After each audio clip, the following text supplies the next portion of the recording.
तो आज हम डिस्कस करेंगे यूनिट नंबर 2 के इंपॉर्टेंट क्वेश्चंस। तो और एक क्वेश्चन पेपर से मैंने इंपॉर्टेंट क्वेश्चंस निकाले हैं। तो पहला क्वेश्चन था describe briefly 5 steps of project analysis. तो इसमें 5 स्टेप्स क्या है? Initiation, then planning, execution, monitoring and control and project closure. तो आपको एक एक करके ये स्टेप्स एक्सप्लेन करना है। जैसे प्रोजेक्ट इनिशिएशन हो गया कि it's the first step of the project life cycle where the projects value and feasibility is measured, and project managers typically use two evaluation tools to decide whether or not to start with that particular project. So that's your initiation stage. Then comes the planning matlab once the project receives the green signal that yes, we have to go with this project, then the entire team has to sit and decide that how we are going to plan this particular project, what will be the budget, who are the employees in this project, when we are going to start, when we are going to finish, what are the raw materials required, what's the employee skills required. So all this planning, who is the stakeholder, who is the supplier, everything, what's the benefit. So all this comes under planning. Then comes the execution means अब हमें जो भी हमने plan किया है as per plan we have to execute our project. So इसमें बहुत सारे फेजेस होंगे और phase by phase we have to perform the execution of our project. So execution is basically we have to create the project and deliver it to the customer. Means as per the requirement of the customer we have to create the project. So every people in the team, they have the assigned task, they have to work and complete their assigned task, and there should be next step that is monitoring and control. तो monitoring and control में basically क्या होता है कि team में there is a team leader, project manager who is going to check whether all the team members, they are working properly or not, and if there is any emergency, then they have to take care of those emergencies. Then comes the project closure.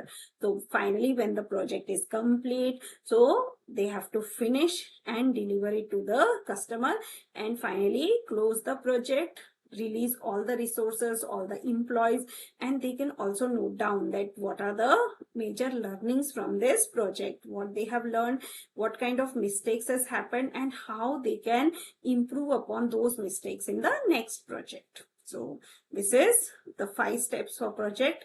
Now comes the next question. Explain Scrum. What do you understand by ceremonies? So ये मैंने अभी already previous video में आप लोग को explain किया कि scrum क्या है और स्क्रम की सेरेमनीज कौन सी है. बेसिकली मीटिंग्स को ही हम स्क्रम सेरेमनीज बोलते हैं. फिर 8 कोर प्रिंसिपल्स. तो ये भी मैंने ऑलरेडी दूसरे क्वेश्चन पेपर में बता दिया. इसका मतलब जो क्वेश्चंस रिपीट हो रहे हैं वो डेफिनेटली इंपॉर्टेंट क्वेश्चंस है. फिर discuss keepers zone estimating rule of thumb. तो ये भी दूसरे क्वेश्चन पेपर में भी आया हुआ था जिसमें मैंने अच्छे से एक्सप्लेन किया हुआ है.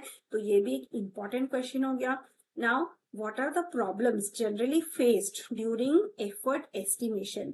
तो प्रॉब्लम्स कौन से फेस करते हैं हम लोग? फर्स्ट है subjective nature of most of the estimating. जब हम एस्टिमेट कर रहे हैं तो हमें पता ही नहीं होता है कि हमारे पास मतलब हमारे पास एविडेंस सपोर्ट वो सब हमने जो टारगेट सेट किया है वो एक्चुअली हमने एस्टिमेशंस पे सेट किया होता है.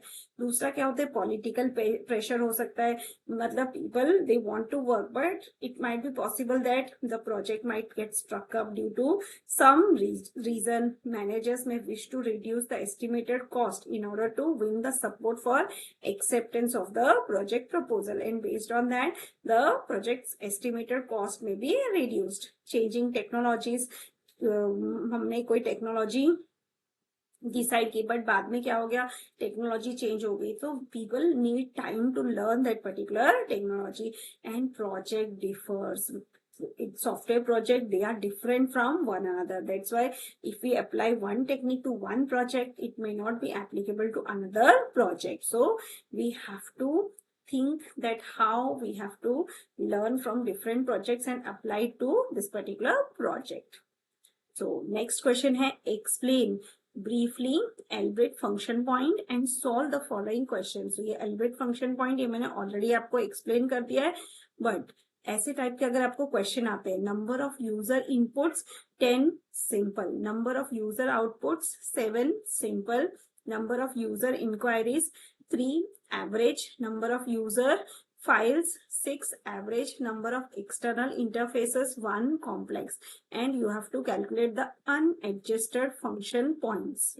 So how to calculate, उसके लिए आपको ये टेबल याद करना पड़ेगा क्योंकि इसका वैल्यूज आपको एग्जाम में नहीं दिया जाएगा।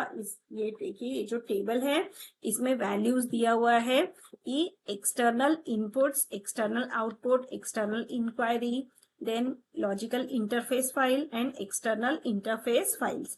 तो इसका कॉम्प्लेक्सिटी लो में मल्टीप्लायर्स है 34375, मीडियम है 45410 और हाई कॉम्प्लेक्सिटी है 676 1510। अब मेरा क्वेश्चन में क्या दिया हुआ है, that number of user inputs simple, तो मैं क्या लिखूंगी, सिंपल मतलब मल्टीप्लायर हो जाएगा यूजर इनपुट्स। ओके, तो यूजर इनपुट्स है सिंपल, तो मल्टीप्लायर हो जाएगा 3, तो 10 इंटू 3 इक्वल टू 30। फिर number of user outputs 7 simple. अब यूजर आउटपुट्स का मल्टीप्लायर हो जाएगा 4, सो 7 इंटू 4, ये मैंने 4 लिया, इक्वल टू 28। अब नेक्स्ट है यूजर इंक्वायरी 3 एवरेज, सो 3 एवरेज मतलब इसका वैल्यू आ गया 4, सो 3 इंटू 4 इक्वल टू 12।